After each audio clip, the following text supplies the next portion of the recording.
if we truly believe that eating animals creates health for people and represents good nutrition for humans on the planet, how do we create more access to animal foods? If you look at the amount of people on the earth right now that are vegetarians, I think it's like 3 to 4%. I could be wrong, but it's not more than 10%. Right. So we imagine that like we're never going to get more than like 3 to 5% of the people on the planet eating a nose to tail carnivore diet. It's just never going to happen, you know?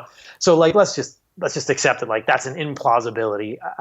The other issue is that, you know, if humans are going to create any solution to any problem on the planet, they need to be smart, they need to be well nourished. And I would argue strongly that for the sustainability of future generations, the health of our current population is paramount. And the way that we create health for people is by giving them good nutrition. It will come as no surprise to your listeners that I believe good nutrition is animal-based nutrition.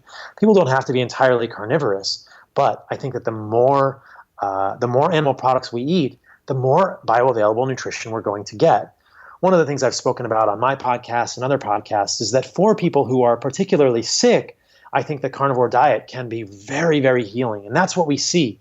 There are now thousands of anecdotes, thousands of case studies of people with recalcitrant mental health issues, depression, anxiety, bipolar, schizophrenia, and autoimmune disease, inflammatory bowel disease, Crohn's, ulcerative colitis, eczema, lupus, fibromyalgia. I've mentioned many of these on my social media, psoriasis. So I think that perhaps a nose-to-tail carnivore diet will be most appealing to people who are very sick.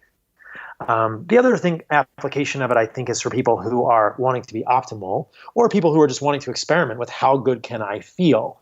I accept the fact that it's going to be such a break from what we're used to that people may not want to jump in. But I mean, there are lots of people who are not sick who are doing it and they end up feeling way better. They have acne resolved, little things that are kind of, kind of bothering them resolve, and they didn't even expect that. So, I think that the applications of the diet are varied. I don't think we'll ever have 6 billion people doing it. And I think that the real question is, how do we scale it? How do we scale animal agriculture for the most number of people? What about the environmental aspects? I think that there is a strong argument that if we put more ruminants on the planet, we will see a decrease in greenhouse gases. So I would argue that one of the best things we can do for future generations, for our children, is to put more ruminants on the planet that are grazing properly. And that is what we should be focused on. And then getting people better nutrition will allow for, I would argue, smarter humans, people to solve these problems. Yeah, ruminants who are grazing properly, it's very different from the kind of the massive, especially in your country, these huge, big business owned kind of farms that span large swathes of the country that are kind of farmed to within an inch of their lives. And that's very different from having kind of cattle grazing and the kind of the natural cycles of the land. Well, I think that you have to be a little careful with that characterization. If you look at the way that cattle are raised in the U.S. versus the way they're raised in the rest of the world, there's much less greenhouse gas emission from cattle in the U.S. because of the way that we raise them. We're much better at raising them. There are many more cattle with GI infections and parasites in like India and Asia, and those cattle create more greenhouse gases because they're improperly managed. And there is factory farming. There might be less GMOs in India and other parts of the world as well. Maybe, yes. Maybe.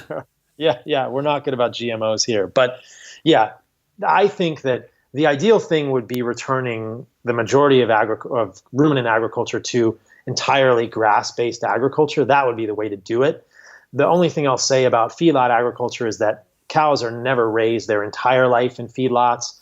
They spend 85% or 75% of their life on pasture, and then they go to the feedlot. I think that right now, nobody really feels like that's the best thing. But it's an unfortunate reality at this point. And hopefully we could move more of that to grass-based sort of ruminant agriculture. Yeah.